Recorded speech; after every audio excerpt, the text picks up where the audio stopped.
नमस्कार, स्वागत है आप सभी का। जो मापा न जा सके, पहला क्वेश्चन यहाँ पर है, वाक्यांश के लिए एक शब्द होगा। जो मापा न जा सके, अपरिमेय। अमापित मत कर दीजिएगा, गलत हो जाएगा। अपरिमेय इसका राइट आंसर होगा। जिसकी उपमा न दी जा सके, अनुपमेय अनुपेय होगा। जिसका पार न पाया जा सके उसको अपार बोलते हैं। और अमापित का होगा जिसे मापा न गया हो। ध्यान से सुन लीजिए आप, जिसे मापा न गया हो अमापित, जिसे मापा न जा सके अपरिमेय, जिसकी उपमा दी जा सके उपमेय बोलेंगे, और जिसकी उपमा न दी जा सके अनुपेय बोलेंगे। जिसका पार न हो अपार। सेकंड क्वेश्चन देखिए इसके बाद, जो किए गए उपकारों को मानता हो, वाक्यांश के लिए एक शब्द होगा। कृतज्ञ। और जो न मानता हो कृतघ्न। कनुप्रिया के रचनाकार कौन है? धर्मवीर भारती। धर्मवीर भारती। कनु किसको बोलते हैं? कनु। कनु यानी श्री कृष्ण या कृष्ण कह लीजिए। कनु का मतलब हो गया कृष्ण। कृष्ण की प्रिया, श्री कृष्ण की प्रिया राधा। ये पूरा इसमें वर्णन है कनुप्रिया में। अगला क्वेश्चन देखिए इसके बाद, उत्तर प्रदेश का निम्न में से कौन सा जिला इस राज्य के अन्य जिलों से घिरा हुआ है, यानी किसी भी अन्य राज्य या देश के साथ सीमा साझा नहीं करता है? तो यहाँ पर राइट आंसर हो जाएगा देवरिया। ये नेपाल की तरफ है, लेकिन नेपाल सीमा पर नहीं है। नेपाल सीमा से उत्तर प्रदेश के कुल 7 जिले लगते हैं।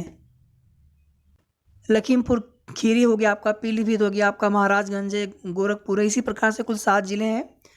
सहारनपुर किसी सीमा साझा करता है, बता सकते हैं आप सभी? हरदोई। और ललितपुर। ललितपुर एक ऐसा जिला है उत्तर प्रदेश का, आप देखेंगे जब मैप बनाते हैं उत्तर प्रदेश का तो यहाँ पर ऐसे करके बनाते हैं पूरा। तो ये ललितपुर है जो कि मध्य प्रदेश से 3 ओर से घिरा हुआ है। ये क्वेश्चन भी इम्पोर्टेंट है।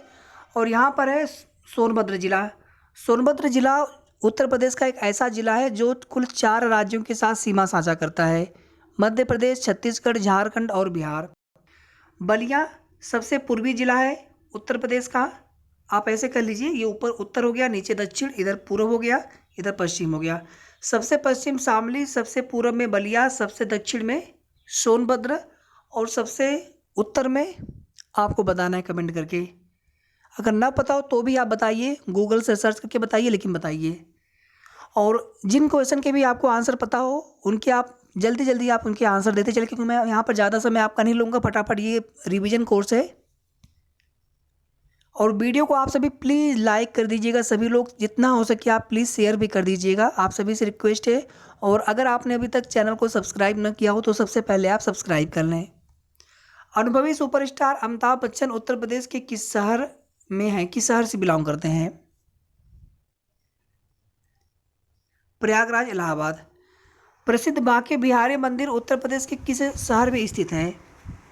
तो प्रसिद्ध बांके बिहारी मंदिर उत्तर प्रदेश के वृंदावन शहर में स्थित। वृंदावन कहाँ पड़ता है? मथुरा में पड़ता है। सारनाथ की खास विशेषता क्या है? सारनाथ वाराणसी में पड़ता है, और सारनाथ में ही भगवान गौतम बुद्ध ने अपना पहला उपदेश दिया था। उसी को धर्म चक्र प्रवर्तन कहा गया है। कभी कभी क्वेश्चन ऐसे पूछ लेता है कि भगवान गौतम बुद्ध ने अपना पहला उपदेश, प्रथम उपदेश कहाँ दिया था? तो सारनाथ न दे करके ऋषि पत्तनम दिया होगा, तो सारनाथ को ही ऋषि पत्तनम कहा गया है, जैसे गया को उरुवेला। निम्न में से कौन सा उत्तर प्रदेश का राजकीय पशु है? बारहसिंघा। और राजकीय पुष्प पलाश या टेसू का फूल भी बोलते हैं उसी को। राष्ट्रीय पक्षी सारस या क्रौंच। उत्तर प्रदेश का सहारनपुर निम्न लिखित किस कला और शिल्प के लिए विश्व प्रसिद्ध है?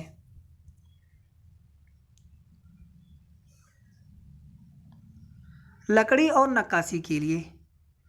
लकड़ी और नक्काशी के लिए। फिरोजाबाद चूड़ियाँ बनाने के लिए इत्र और सुगंध कन्नौज।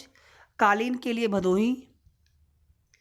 केंद्रीय पक्षी अनुसंधान संस्थान उत्तर प्रदेश के किस शहर में स्थित है? बहुत बार पूछा गया है ये क्वेश्चन। केंद्रीय राष्ट्रीय दलहन अनुसंधान संस्थान, केंद्रीय औषधि संस्थान जो उत्तर प्रदेश में स्थित है वो आपको जरूर याद रखना है। राष्ट्रीय दलहन अनुसंधान संस्थान कानपुर में स्थित है। और केंद्रीय पक्षी अनुसंधान संस्थान इज्जतनगर, बरेली। अगर आपसे इज्जतनगर पूछेगा तो भी आपको याद रखना है इज्जतनगर, ये बरेली में है।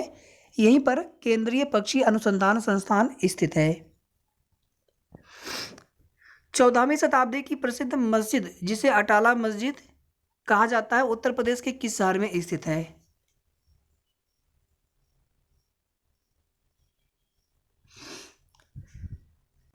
जौनपुर, सिराजे हिंद भी कहा जाता है जौनपुर को।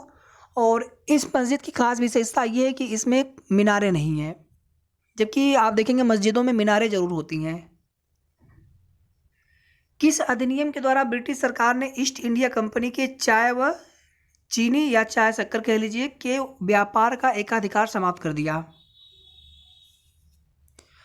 1813 में क्या हुआ था कि सभी व्यापारिक एकाधिकार समाप्त कर दिए गए थे चाय और चीनी को छोड़ करके, या चाय और शक्कर को छोड़ करके।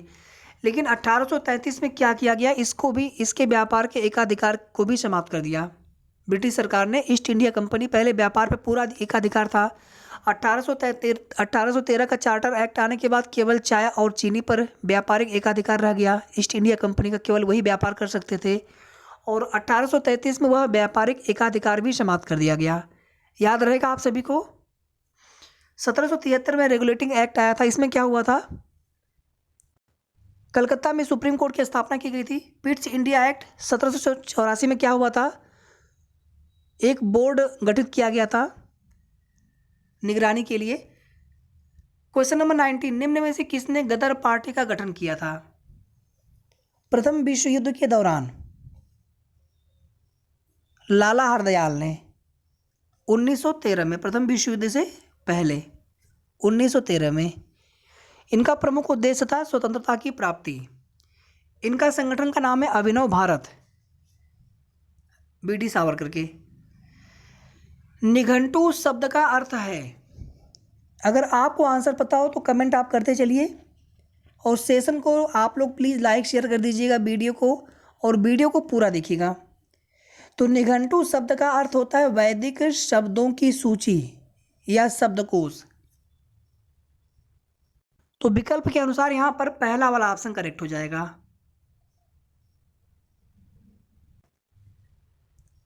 चराचर का सही विकल्प होगा 64। चराचर के अन्य अगर समानार्थी देखेंगे तो जड़ और चेतन, जंगम, स्थावर,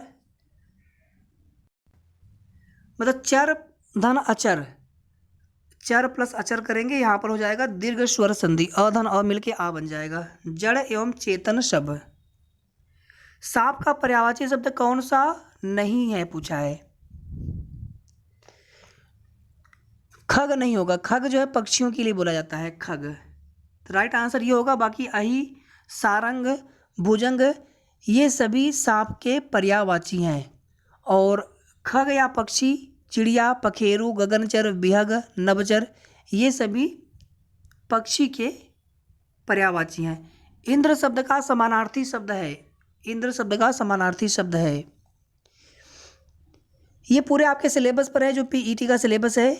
तो इंद्र के पर्यायवाची शब्द अगर देखेंगे तो देवेंद्र, सुरेंद्र, सुरपति, वाशव, मेघवाहन, सुरेंद्र, पुरेंद्र। तो यहाँ पर राइट आंसर क्या हो जाएगा 66 का? शक्र। पिनाकी जो है भगवान शिव का पर्यायवाची शब्द है, और पिनाकी एक प्रकार का बाजा होता है। और मनोज ये कामदेव का पर्यायवाची है। अनंग, काम, रतिपति सभी कामदेव के हैं। और पंचबाण क्या है? कामदेव के जो 5 बाण हैं, सम्मोहन, उन्मादन, स्तंभन, शोषण, तापन। परिच्छेद में संधि है 58। परिच्छेद में संधि है, इसको हम ऐसे लिखेंगे परि, और यहाँ पे लिखेंगे हम छेद। तो जब छ आता है ना, छ छाता वाला छ, और इसके पहले अ या आ को छोड़ करके कोई अन्य स्वर हो तो छ के पहले आधा च जुड़ जाएगा, तो ये बन जाएगा परिच्छेद। तो कौन सा संधि यहाँ पर होगा? स्वर संधि हो जाएगा। और व्यंजन संधि में क्या होता है? जब व्यंजन व्यंजन से जुड़े या फिर व्यंजन स्वर से जुड़े। जैसे एक एग्जाम्पल देख लीजिए, सत धन चित, तो यहाँ पर क्या हो जाएगा? जो त है ये आधा च में परिवर्तित हो जाएगा। उत धन ज्वल, उज्ज्वल। एक और देख लीजिए, उत धन ज्वल, तो क्या हो जाएगा इसका? उज्ज्वल। प्रज्वलित कैसे लिखते हैं? मैं यहाँ पे लिख दूँ बीच में, प्रज्वलित कैसे लिखते हैं? प्रज्वलित आप लिख के बताइए। सॉरी, गलत हो गया, प्रज्वलित। ये सही लिखा है हमने। उज्ज्वल तो ऐसे लिखते हैं, प्रज्वलित कैसे लिखते हैं? अगला क्वेश्चन देखिए, सुबंत में संधि है, सुबंत में संधि है, व्यंजन संधि होगा। श्रावण में संधि है,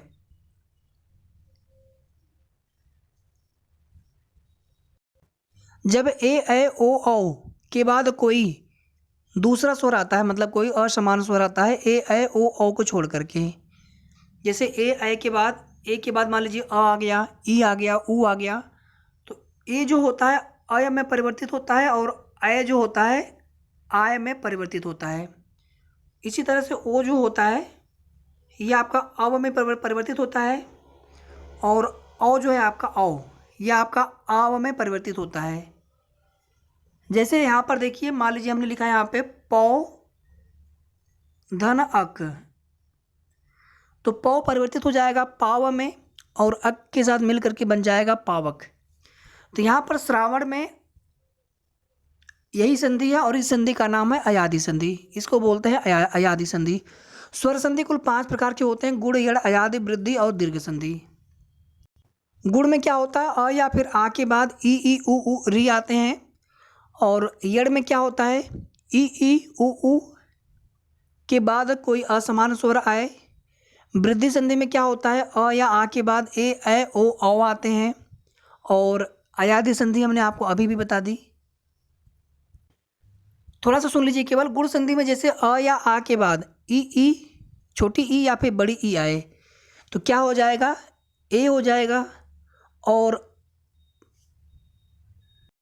और अगर आ या आ के बाद छोटा ऊ या फिर बड़ा ऊ आए तो क्या हो जाएगा? ओ हो जाएगा।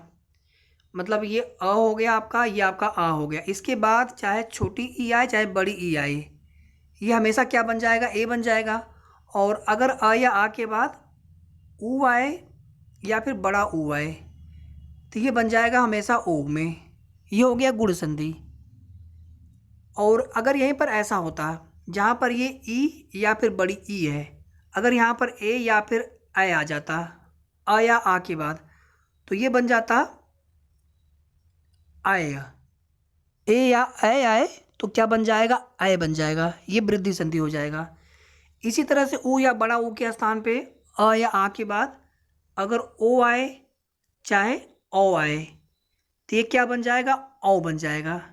ये भी वृद्धि संधि है। तो गुण संधि, वृद्धि संधि समझ में आ गया आपको? अ या आ के पश्चात ई उ, तो गुण संधि। और किस में परिवर्तित होगा ये आपने देख लिया। और अगर आ या आ के पश्चात ए ऐ आए तो ऐ, ओ औ आए तो औ, ये हो गया आपका वृद्धि संधि। और यड़ संधि में क्या होता है? छोटी ई हो गया, बड़ी ई हो गया, ऊ हो गया यहाँ पर, और यहाँ पर बड़ा ऊ हो गया। इसके पश्चात कोई भी असमान स्वर आए, मतलब अ आए, आ आए, ए आए, ऐ आए, ओ आए या फिर औ आए या री आए, तो ई या फिर बड़ी ई ये किस में परिवर्तित होगा? य में।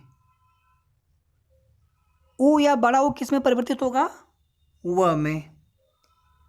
और अयादि में क्या होता है? अभी हमने आपको बताया थोड़ी देर पहले, ए आय ओ औ के पश्चात कोई असमान स्वर आए तो ए अय में, आय आय में, ओ अव में, औ आव में। और वृद्धि संधि में क्या होता है? इसमें समान स्वर आते हैं, जैसे अ या आ के पश्चात अ या आ ही आना चाहिए, तो इसमें हमेशा क्या बनेगा? आ बन जाएगा।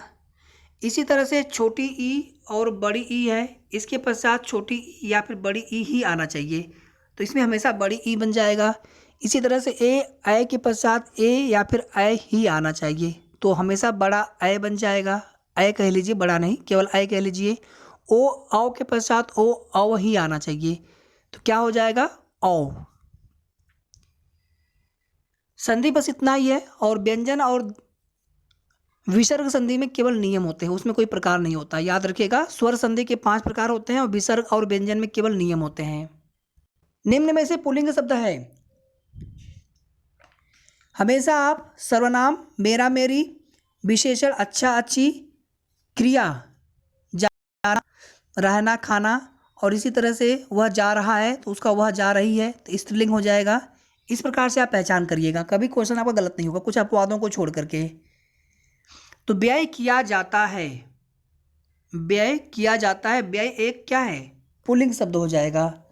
नहर, नहर जाती है, नहर बहती है। आय होती है, गाय घास चरती हैं। तो ये तीनों आपके क्या है? स्त्रीलिंग है। और व्यय यहाँ पर क्या है? पुल्लिंग है। निम्न में से कौन सा शब्द स्त्रीलिंग है? कुछ अपवाद आपको जरूर याद रखना है। तो यहाँ पर नकेल स्त्रीलिंग शब्द है, ये स्त्रीलिंग है। बाकी हाथी, पानी, मोती, याद रखिएगा, मोती और पानी ये भी आपका पुल्लिंग शब्द है। हाथी पुल्लिंग तो है ही, मोती और पानी भी पुल्लिंग शब्द है। एक क्वेश्चन और देख लीजिए, इसके बाद हम लोग मिलेंगे बस थोड़ी ही देर में नेक्स्ट प्रैक्टिस सेट में। जितना हो पाएगा उतना प्रैक्टिस हम लोग करेंगे, फास्ट रिवीजन कोर्स करेंगे। निम्न युग्मों में से एक लिंग की दृष्टि से शुद्ध है। डी वाला सही है, सुलोचन, सुलोचना। जबकि सम्राट का साम्राज्ञी होता है, सम्राटनी नहीं साम्राज्ञी होता है। गोप का गोपी होता है, गोपी होता है। और ये आपका साम्राज्ञी होता है। वीडियो को आप सभी प्लीज़ लाइक शेयर कर दीजिएगा। मिलते हैं नेक्स्ट प्रैक्टिस सेट में। चैनल को आप सभी सब्सक्राइब करके रखें।